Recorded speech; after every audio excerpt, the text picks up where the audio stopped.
Hey everyone, I hope you're all doing well. I'm here with my December reading wrap-up where I'll be discussing the books that I read in December. So for December, I read 5 books, which was a pretty good reading month for me, and I read some really good ones that I really liked. So yeah, I'll get started. So the first book that I read or actually listened to was an audiobook, and it was Big Little Lies by Liana Moriarty, and I actually did a book review on it, so I'll link that down below if you're interested in more information about this book. But I really enjoyed this. I really like Liana Moriarty, and it was really fun listening to this as an audiobook. So the book featured 3 main female characters, and they all had children in the same kindergarten class. So there was Madeline, who is 40. She's a very outspoken character. She has a daughter in the kindergarten class with her second husband. They actually have 2 children together. She has a teenage daughter from her first marriage, and her husband is actually remarried, and he and his new wife have a daughter in the kindergarten class as well. So it's kind of about, from Madeline's perspective, all the family dynamics and, the stress of having your ex-husband so close and having him have a daughter in the kindergarten class, and now her teenage daughter wants to live with her father. So it's a lot of family dynamics for that aspect of the book, really throughout this book. Then there's Celeste. She has 2 twin boys in the kindergarten class, and she's married to Perry, and Perry's very successful. So they're very rich, and they have this seemingly perfect marriage, this perfect life. And the book kind of talks about how that wasn't really the case. And then there's also Jane, and Jane is new to the town, and she has a son, Ziggy. Jane is younger. She's a single mom. She's about 20, maybe 25 years old, in her 20s. And all these women, these 3 women who are seemingly very different, all kind of connect and build a friendship. And throughout the book, you can kind of see how they're all connected in kind of unexpected ways. This book also dealt with a mystery. So at the beginning of the book, you know that something awful has happened, and then the book kind of leads up to that moment. It starts 6 months before the event happens, and then 5 months, so you kind of learn things along the way, and you can kind of guess at what happened, but you really don't know until you get to that point in the book. So I thought this was really interesting. I really liked all the different characters of the book and how they were all connected, and then trying to figure out what has happened. So I really enjoyed that one, and as I said, I will link that review down below. The second book that I read this month was Skipping a Beat by Sarah Pekkanen. And this book dealt with a couple, Julia and Michael, and they're married, and their marriage is kind of falling apart. So Michael is a very successful businessman, and he puts a lot of time into his company. He's created a company and has been very successful and made a lot of money, but he's kind of neglected his marriage and his wife is kind of at the point that she wants a divorce. But at the beginning of the book, Michael has a heart attack, and he actually dies, I think, for 11 minutes, and he wakes up with a whole new he lives through this experience and wakes up with a whole new outlook on life. All of a sudden, his business doesn't matter to him, and his money and material things don't matter to him anymore. He wants to sell off his business, give money to charity, and really kind of start over and really try to save his marriage to Julia. But Julia's kind of taken aback by this, and she really doesn't want him to sell everything off and give everything to charity.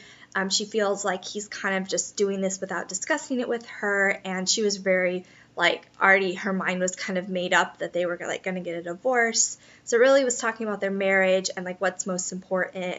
So this was an interesting book. The problem I had with it is I really didn't like the main character, Julia. She was very hard to understand, I guess.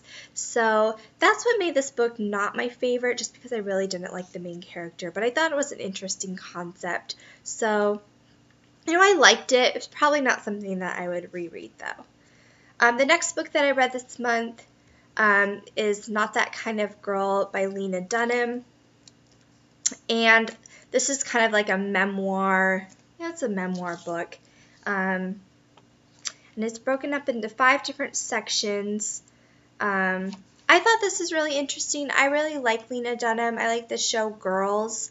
I know everyone doesn't like Girls, so I think this is a book that, kind of depending on your feelings about like Girls and Lena Dunham, you would either like it or not like it. Definitely probably wouldn't be for everyone.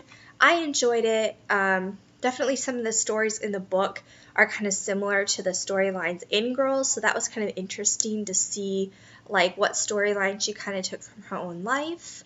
And it also has a good bit of kind of advice in it as well. So I did enjoy this one. I would recommend it if you like kind of Lena Dunham and Girls. The next book that I read is Amy and Roger's Epic Detour by Matson.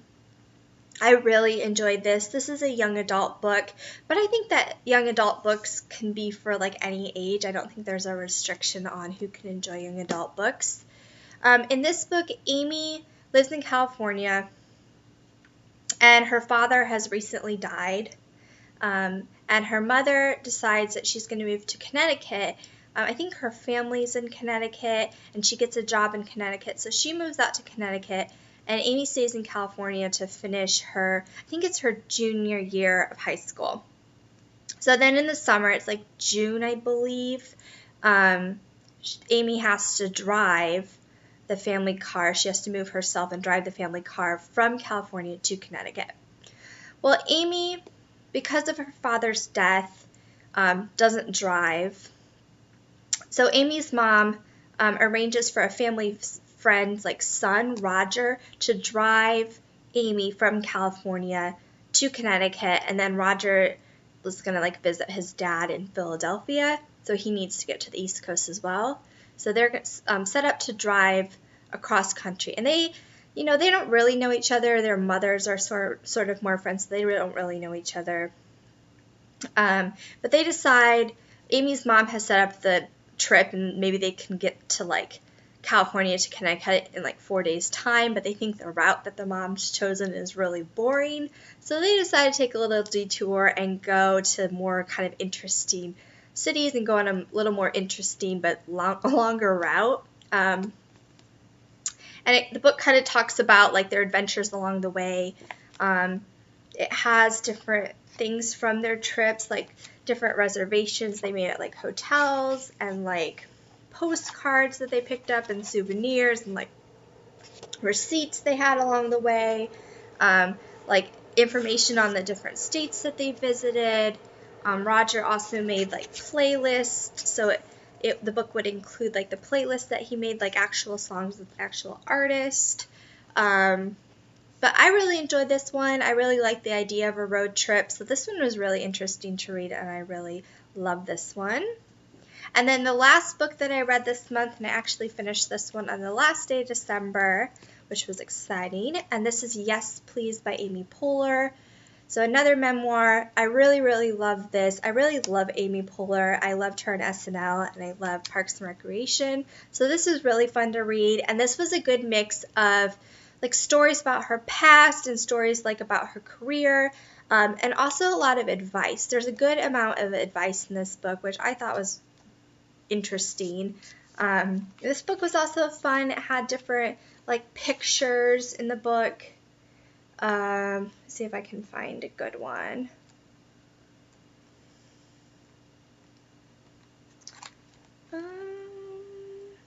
Okay, here's a picture of like the Parks and Recreation cast, if you can even see it. But yeah, I really love this. I love sort of memoirs by female comedians, so I really enjoyed this one. So those are the 5 books that I read this month. I would love to know what you read this month, so you can definitely let me know in the comments below. And that is everything. Thanks for watching. Bye.